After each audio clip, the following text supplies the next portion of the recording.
All right, welcome back, Calcsters. Today is the start of Chapter 4.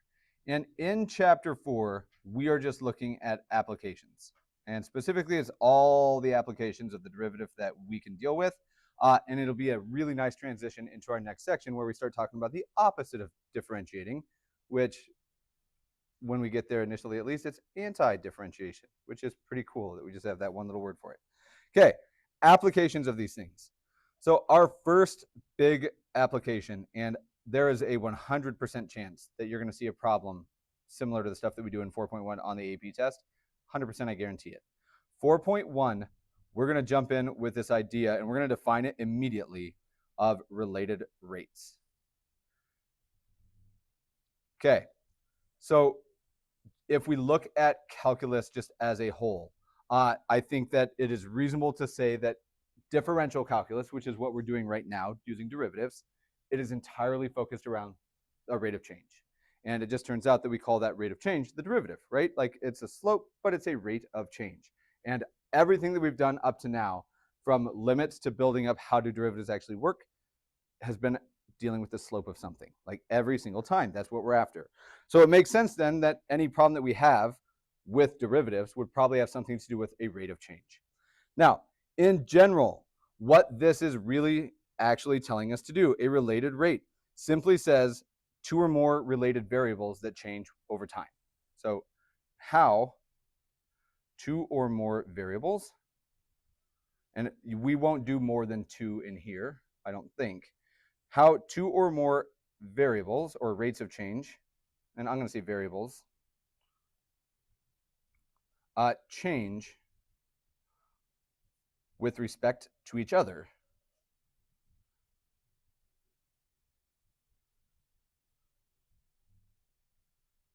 and time.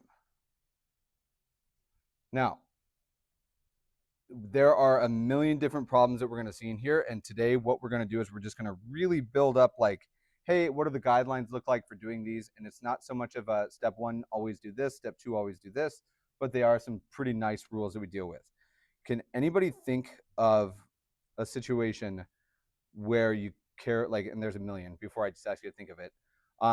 If you guys are in chemistry, have you used any fancy chemistry stuff? Okay, do you guys know what titration is? What's titration? So you guys use titration in fisheries if you're taking fishery science. Titrations can have to do with a color change for sure. But in fisheries, when you're doing a water test, you put drop after drop after drop and you count it.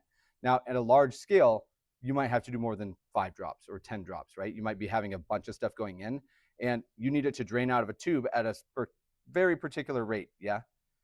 Do tubes drain faster if they have more water above? Is there more pressure in the tank if there's more water or more chemical? And higher pressure means it comes out faster, right? So the depth of water or whatever it is going to impact how fast it flows out. Like those two things are related. The deeper the water, the higher the pressure, the faster the flow. So we need a way to be able to model situations like those. And it turns out that the way to do that is through differential calculus. And here we are. Okay, so for these, we're going to go a little bit more in with this, and we're going to do at least our very first one just right off the bat. We're going to do a related rate problem that's pure math. And then we'll start building up toward like the cool word problem stuff. So without any further waiting, we're just going to jump right in with an example even before we have our first topic. So we're going to just say two rates, and we're going to name this one, that are related. And it seems silly to name it like that at this point, but here we are. Okay, so here we go. We have two different rates, and we need some stuff to work with. So here we are going to suppose that x and y, and there's my glitchiness, x and y are both differentiable functions. And I would write diffable if I were you, but we'll write differentiable functions. And we're going to pause there for just a second. And right off the bat, just to make sure we're all cool with this, what does that mean? They're both differentiable functions. I can take their what? I can take the derivative of both of them.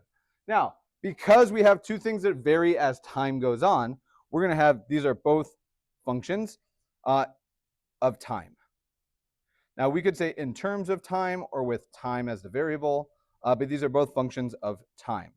I'm going to make that a comma. And they are related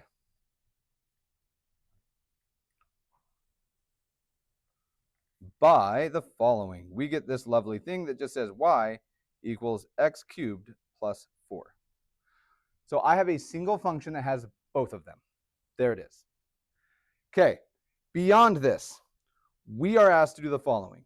We want from this function, we're going to try to find dy dt when x equals 1, given that dx dt is equal to 2 when x is 1. All right, yuck. Not so much the problem itself, but more just the fact that we had to write a paragraph to make this. So a ton of stuff that I just want to make sure that we're cool with here. X and Y change with time. Like we have that right now. Okay, furthermore, what do I say here? We're trying to find what? Can you give me to that in another way that we'd more normally write it? Y prime. I'm trying to find Y prime when X is 1, and I'm given that, what is this representing? X prime, the derivative of X, and it's weird because we have X as X of t and Y of t is what we're really going to be dealing with here in a minute. But I know that X is changing with a slope of 2 when X is 1. So stuff is changing here. And it's a strange problem to jump in, but it's nice to do the pure one before we do the applied stuff. So let's set this up, and we're going to work this one completely together. We have at our disposal a few tools that we can use already. Do we have an original function that we get to work with? Like, do we have an equation that relates, and I'm going to actually change it, your original equation relating x and y? Do we have that given?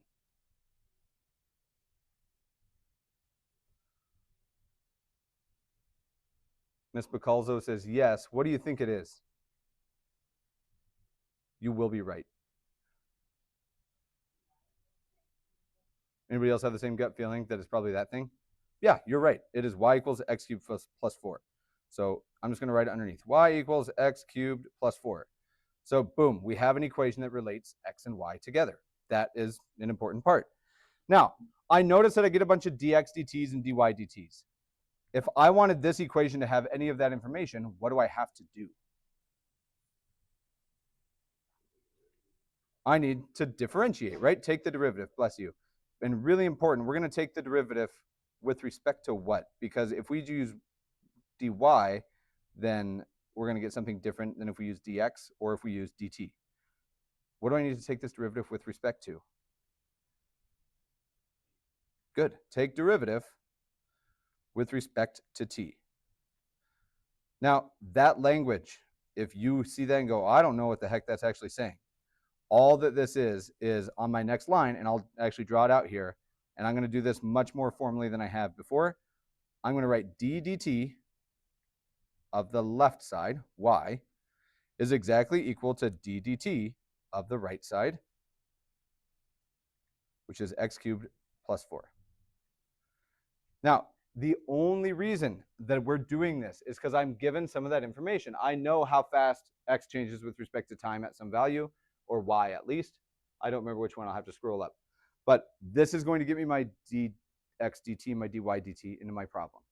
As we look at this, the first time that we've encountered it, this side's not super crazy. Can you guys help me with this derivative, d dt of y? It's just y prime. Or I'm going to probably do the more formal version here for now. Y prime is fine, just so you know. I'm going to write dy dt. Like, that's what it really is. So dy dt or y prime. I'll keep it dy dt for right now. And this side.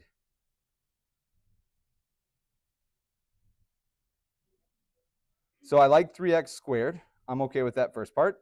Now, this next one will be really telling. 3x squared what?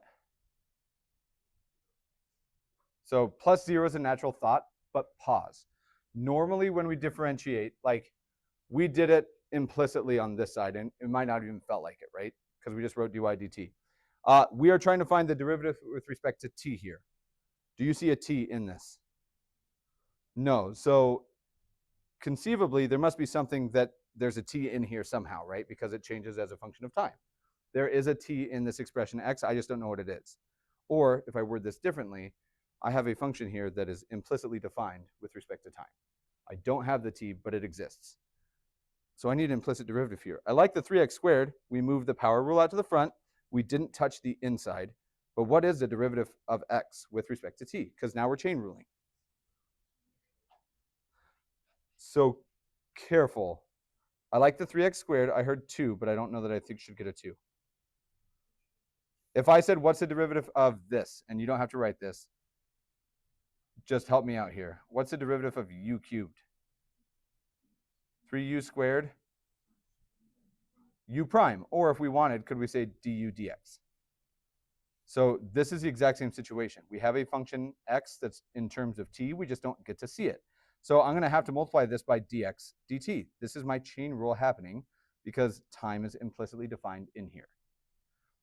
Okay, odd at first, but we're going to keep kicking with it. And I already found a typo on my page, but that's okay. Plus what? 0. Now, just in case you need it, because somebody inevitably is going to look back at this, I'm going to make an arrow here just to remind us x is a function of time, which means when we took the derivative with respect to time, then we needed implicit differentiation. And if you're looking back on your notes, I want to make sure that that is really clear. Okay, so we have all of this done. We found an equation that related these two things, and then we differentiated with respect to time, and we're trying to find dy dt, right? Do I have a dy dt here? I think so. So what should we do? Do I know, like I'm trying to find this. Do I know dx dt at any point? I've moved mine down, but if you wrote the same thing, reread your instruction stuff. Do we know dx dt or dy dt at any point? Yeah, when x equals 1, we know one of them, right? So our last little step here, and we're going to use this to help every time, we're just going to plug in what we know, and substitute would probably be a better word, but we will plug in what we know and solve. So let's see here. I know that dx dt is 2 when x is what? So I'm going to write that here just so I don't have to keep scrolling up. Dx dt equals 2 when x is 1. And we're trying to find dy dt equals question mark when x is what value? When x is 1. Well, that's easy enough. Okay, so let's just check it out. We don't know dy dt right now. I'm just going to keep it. Dy dt equals, well, I'm going to plug in a 3 here, and we're going to plug in something that we know for dx dt and x. What do we say x was going to be? 1. So I'm going to use this part here. So I'm going to plug in a 1 for x. Cool, and it's squared times, and when x is 1, what was dx dt? 2. All we have done is just plugged stuff in. Now, the pure mathy part of it gets weird to think about because we don't get a whole lot of the like what's actually happening and what's the value in it. But I promise we're going to in just a moment. Can we solve this? Like, can we calculate it? Let's see. 3 times 1 is 3 times 2. I think it's 6 because I think you squared it. 6. Okay. As we look at this, we're done. And it doesn't really seem like it. But all that we've just shown is when x is 1, and we're going to write this out even though there's no true context. When x is equal to 1,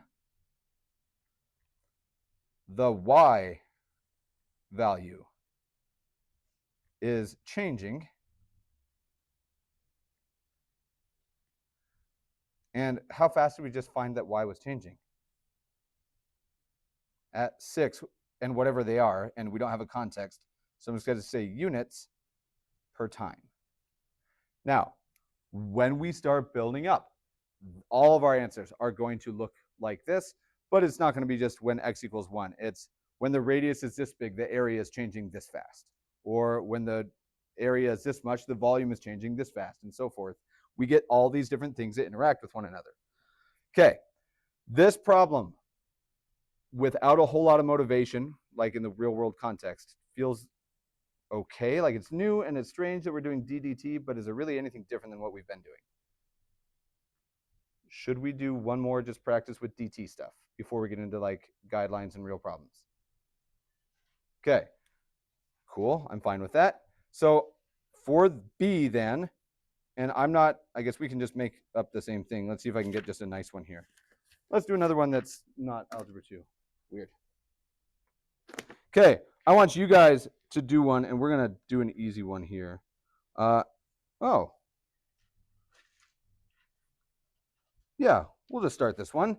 I'm going to say that area, and we'll just say A rather than area, and I just want to make sure I can word it the same way. Area A and something else R, so capital A and lowercase r, are two differentiable functions.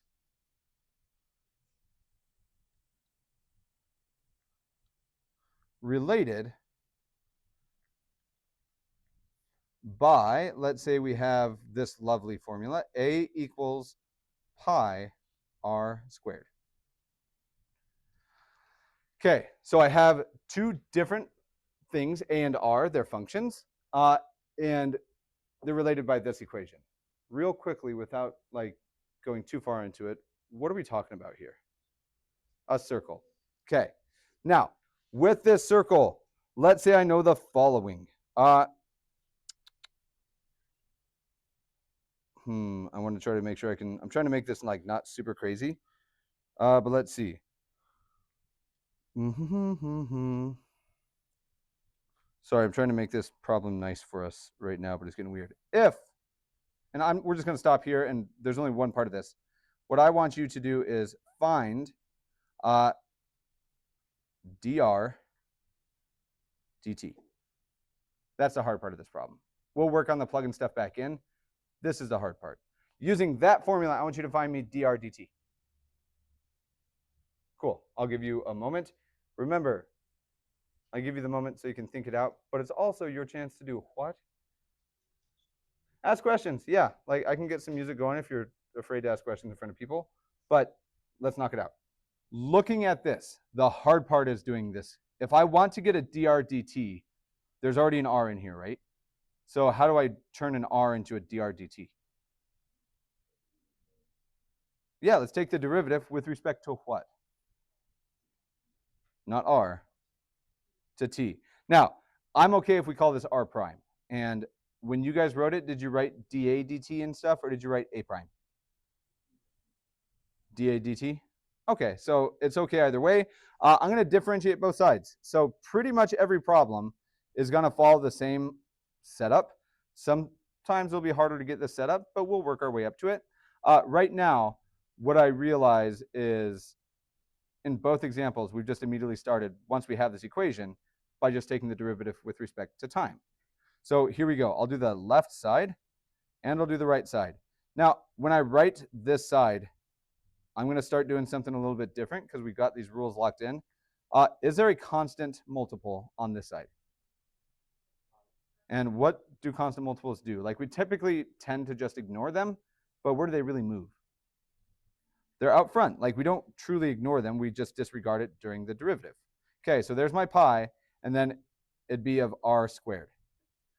Everybody agree with that? Like whether or not you put this pi out or not is really not a huge issue, but the most common mistake people make at the early stage is you see this and you try to treat it like it's a variable and you say d pi dt. Nope, it's just a number, and the derivative of a number is always 0. Okay, so check it out. On this side, I get dA dt equals pi, And I'm going to leave a little gap here for a specific reason. What's the derivative of this?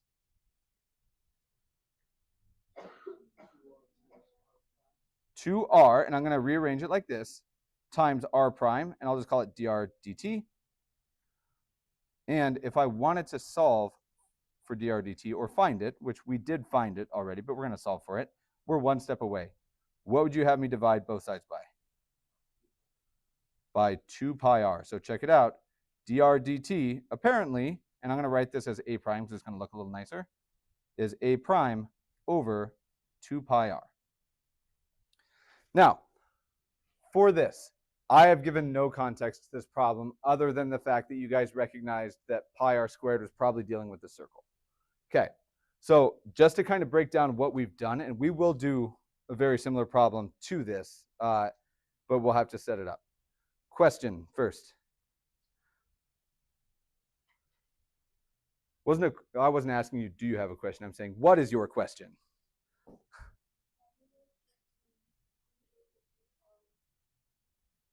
So, which line are you looking at? 1 to 2 or 2 to 3? And how do we do what you said? How do we get the... I replaced this with a prime. So now it's like I have a prime equals this. And do you agree that if I wanted to solve for dr dt, I just divide each side by this? And that's all I've done. Yep, I changed notations so it wouldn't look like an ugly fraction. Good question. Cool. All right. Now, where this problem really comes in with something with a circle, right? But let's just think about what this is telling us. If I look at this, this is, what do you think r represents in the circle idea? So if it's dr dt, it's now, how is the radius changing as time goes, right? So either radius is getting bigger or smaller, but the radius is changing. And if a radius is changing on a circle, does the area also change at the same, like it changes as well, right? And probably at a different rate. If I make the radius grow twice as fast, I don't think the area is really going to be twice as fast increasing. I bet it's 4 times faster, but we'll get there. What this says is how fast my radius changes is exactly equal to how fast my area changes over the circumference. And it turns out that that's a relationship that works. Conceptually, mathematically, it's nice-ish. We are just going to look, and I'll just show you, this is exactly the problem that we just did. And it's not crazy to think, but we don't care about the commentary here because he's just going to talk about ripples on water. I just want a nice slow motion one from above. Okay, so let's see here. So here we go. We have currently just a pool of water, and I'll make this large for us. And we're going to slow it down here for just a second. Okay, so we're going to see if this is just painfully slow. So let's just check out. Right now, if he had, I don't know if it's a he or she rather, but if we had stuff to measure, like if there was a scale under here, could we see how big this biggest circle is right now and then keep track of time and then see how big it becomes later and see how much the area has changed? Could we do that? Like I could measure the area of this circle if I knew how big it was. And then a second later, I could measure the area again, right? And we could see that, yeah, the area is changing and it's increasing. What this problem is really allowing us to do, and we'll set up it with context later, is saying, okay, well, how fast is the radius changing if I know how quickly the area changes? If my area doubled in this amount of time, what happened with the radius in that same amount of time? And we can see that it's going to lead us to being able to do all sorts of fancy stuff. This is how, like, everything in our universe moves. This is how light moves in waves like this. It is how radiation moves. And we don't get to do all the interference stuff that we're winding up seeing on the edge, but we're doing the math behind this. And that's pretty cool, I think. You might not think it's that cool, but the fact that we can do the math to model real world stuff that does show up and is meaningful in a lot of different applications is a pretty cool thing that we've never been able to do truly until now. Okay, so looking at that, these are the basics that we're looking at. Okay, for every single related rate problem, every single one of them, there's a set of guidelines that I'm going to suggest. Notice, I'm not telling you it is always these exact same steps, just some helpful tips to get through these. Today, I don't think I'll give you homework, but we're going to start right now with these lovely guidelines. for related rates. And then what I'll do tomorrow, unless you guys have a huge objection to it, is I will give us a worksheet so we don't have to write all these problems. It's good that you don't have to write them, but it sucks because then you have to keep track of a worksheet. So if you ultimately decide you would like to write them, you do you. I'm fine with it. Okay, so some guidelines as we're looking at these things. Okay, here we go. Step one. Okay, again, I just want to specify it's not really a step, just some things that we should look out for. The first guideline.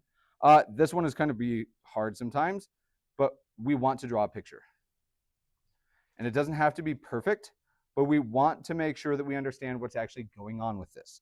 We'll draw a picture and identify. And I'm going to write two things. If I write, before you write it, if I write the givens, everybody understand what we're talking about there? Cool, the given information. I think somebody's phone might have just hung up on a phone call, and I don't know why, but I heard something from here. Or it's just a chirp from a text. If it goes again, I'll make you guys come check. Okay, we want to draw a picture and identify the givens and what we're solving for. And I'm just going to caveman talk, what we solve for. Okay, that is step one. We need to get a rough sketch, identify what we know and what we're trying to find. Once we've done that, this is often the hardest part. We need to write an equation. Now, we don't have to be like coming up with our own every single time necessarily. A lot of these will be equations that you guys have seen before, but we're going to write an equation that relates the given variables. So for example, and I'll wait, I lied, we'll do it right now. An easy example is if I said, hey, we have area of a circle and the radius, there is an equation that relates to area and the radius, and it's exactly a equals pi r squared. There is an equation that does that. Okay, so at this point, we've done the picture, we have what we are finding and what we already know. We've got an equation in front of us that relates to things that we're working with. Step three is exactly what we did on both of these. Once I have the equation, what was my immediate next step? Take the derivative. That's what it did here. What was my immediate next step here? Take the derivative. Now, I'm going to say more than take the derivative because we had to evaluate those derivatives how? Over time or with respect to time, right? And we never had a t anywhere in our function, which means implicitly. So we're going to differentiate or implicitly differentiate.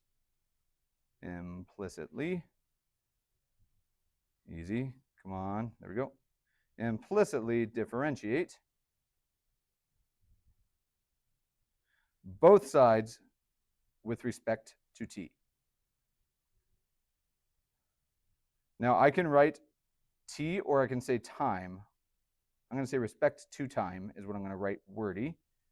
And then in parentheses, we'll just say, oh, that's d dt. Okay. Once we've done this, step four, if we have a derivative in front of us, we've probably identified what derivative it is that we're trying to find in the end, what rate of change, rather, if we'd use that language. We substitute known values, substitute known info, and solve.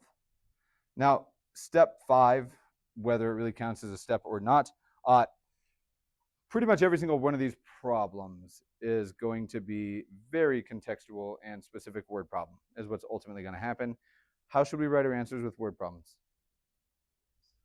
In a sentence with specific context. Okay, so write answer in sentence, answer in sentence with context. Now, when I say with context, it just means instead of saying it, you would say the circle or whatever. And you would have units, but I'm going to specify because people leave off the units like all the time.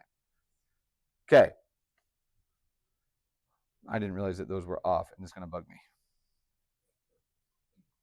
Cool. So here we go. Now, looking at these, the memorization part here not going to be a ton because I don't know how many of these things you remember. We're just going to do a quick little check. Do you guys know the area of a circle?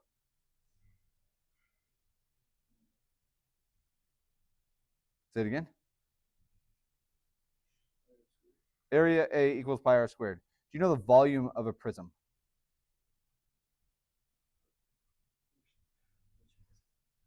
Doesn't matter which prism, although that's a great question. How do you find the area of, and I'm going to sketch a few. We're just going to check here real quick. And most of the time on the AP test, just so you know, these are provided. But primarily if it's a weird one is when it'll be provided. So if I draw this prism, and it's a nice one, oh my gosh, my computer is going so crazy. Let's say I have this prism.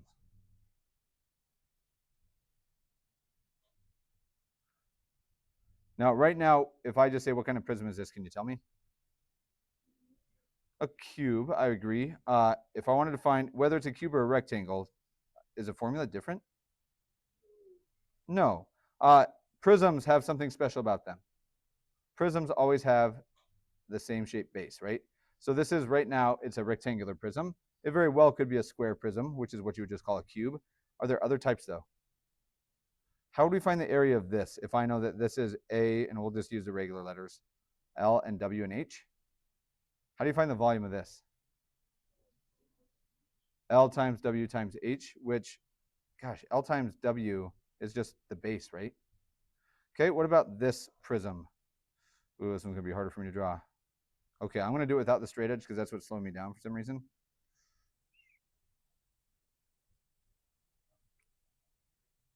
Nope, it's still panicking. Don't know why. Oh, this prism. What? It's supposed to be a triangular prism. I kind of struggled with it. I promise I can draw one. It's my program's being dumb. How do you find the area or the volume of that thing? So length times width, but how do you talk about length times width on this thing? Ooh, you're giving me the area of a trapezoid. Could we still find the area of this and then multiply it by the height? Everybody okay with that? Area of the base times the height. In this one, would we also do area of the base times the height? So prisms are always area of the base times the height. Doesn't matter the type of prism. Those ones, I think that you could probably work out, but there's some that I don't think you're going to have, and I'm not throwing shade. I probably don't have them either. What's the volume of a cone or a sphere? You probably don't have them remembered, right? Do they exist, though? Are they in the back of your textbook? Are they? Like, I don't know. I'd assume so, but I didn't check. They do have volumes of all these things. So I get volumes of spheres and cones mixed up. 4/3 pi r cubed is a sphere, right? And 1/3 pi r cubed is your cone? There's not a cone on yours? Okay.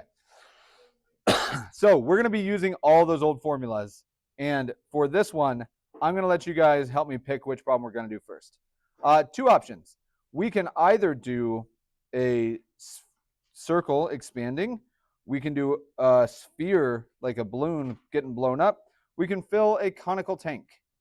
Are we filling a tank, a sphere, or a circle? The tank?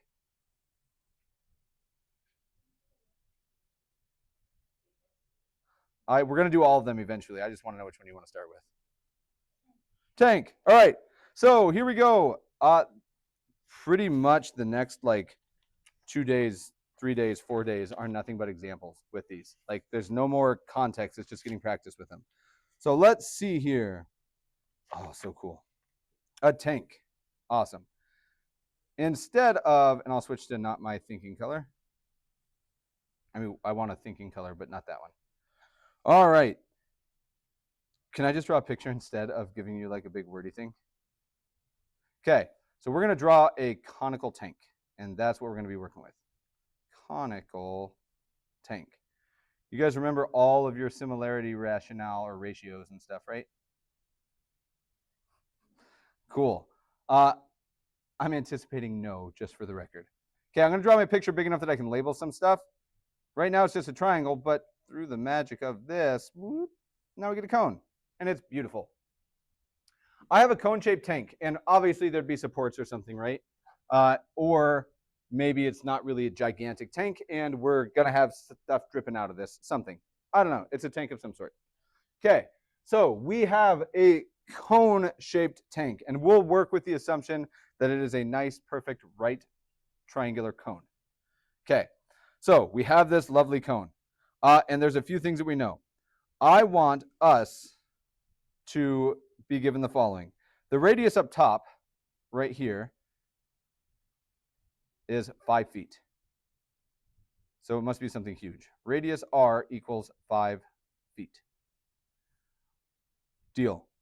Okay, the whole cone, the height of this guy, right here, we'll call h, but it's going to be h equals 12 feet. So it's a 5-foot radius and 12 feet tall. Like, it's a pretty big cone. Cool. All right. Now, we're going to be filling this guy up. So what I have in here, and we'll switch, we're just assuming it's filled with water. Let's say in here, we'll fill it up, and here's some water in here. Okay, so there's water pouring in, and we're filling this tank up.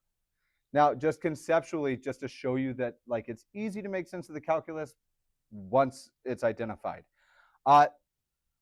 If I have this as a cup, and I know it's like a Giant's cup, but whatever.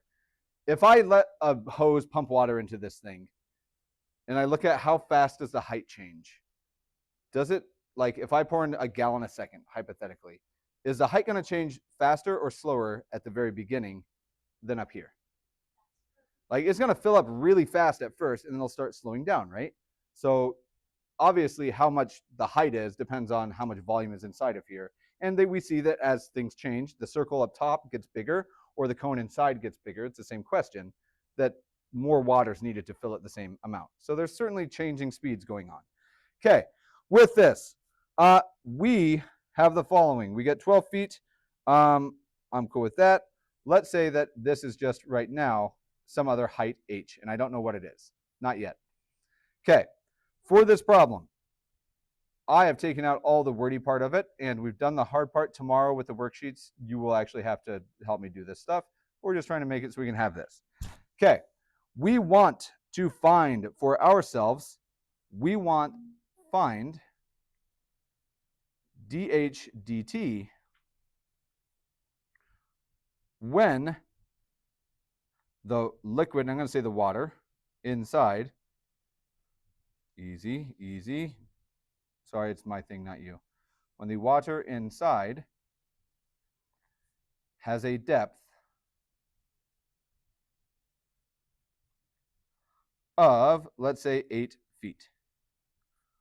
Okay, so when we're 2/3 of the way up, I want to know how fast does this change. Now, additionally, though, we get some other awesome things here. I'm going to give you one more comment. Water is pumped into the tank.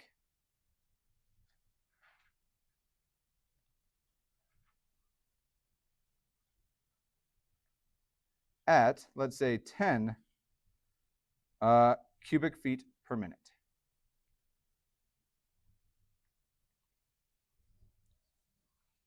All right. Now, realistically today, all that we'll be able to do is get it set up and get started. I'm not going to make you guys finish this tonight, but we're going to leave ourselves in a nice spot. So, what?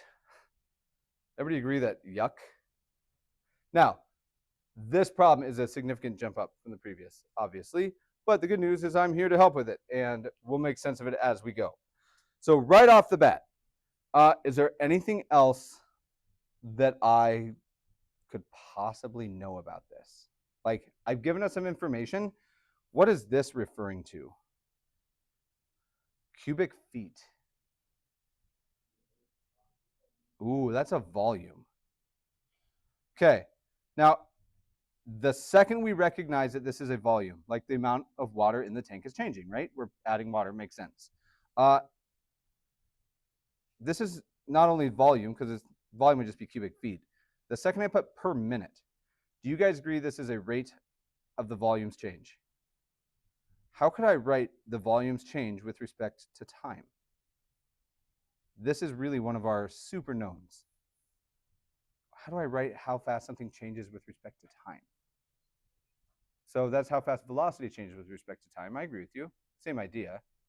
But what's changing here? Not the velocity, the volume. Can we agree that this is a change in volume?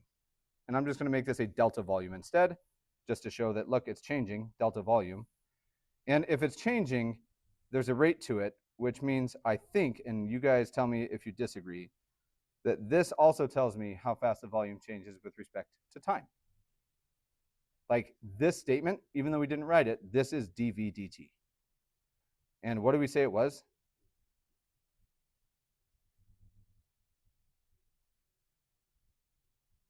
10. There it is. Cool. 10 cubic feet per minute. Okay, so we have dv dt given. Now let's think about everything else that we have. What are the variables? And I'm just going through the guidelines. So we got a picture. Awesome. We identified one of our givens so far. Is there any other information that we have right now? What are the other variables? And we'll just make a note of it. The variables that we're working with. We definitely have a volume, and we've already tackled that one. Any other variables that we might use? H for height, I'm good with that. And R for the radius at some point. Okay, these are my 3 variables. And you probably don't have this. I guarantee you don't, although I can't guarantee it. Somebody might. Anybody know the volume of a cone? You haven't seen it since geometry, probably. And I'm okay with that. So why I'm asking this is we need an equation that relates volume of a cone and the height of a cone and the radius of a cone, and we need to be able to work it out. For this, if you don't remember it, this is one of the things that you would likely be given. I'm going to hook it up. The volume of a cone is exactly, and I'm going to write it different than I normally would, but there's a reason, 1/3 pi r squared h. This is the volume of a cone. Now, if we jumped in right here and it's natural, we found an equation relating them, right? What do you think we're going to do next? Differentiating. That's a natural step, right? Here's the deal. We're going to differentiate, and we're going to see if we can't find why we need to do more. Like there's something else we need to do, but we won't see it yet. I want your guys' help to differentiate. Now, I have no issue if we use v primes and stuff. Like I'm good with that. I don't know. I keep it dh dt is what I always do. So I'm going to keep it that way. But if you want to use v prime and stuff, you can. I'm going to take the derivative of everything with respect to t. And we're going to see if we can't find why this problem's not going to work yet. Like it will, but probably not now. Help me with the left. What's this?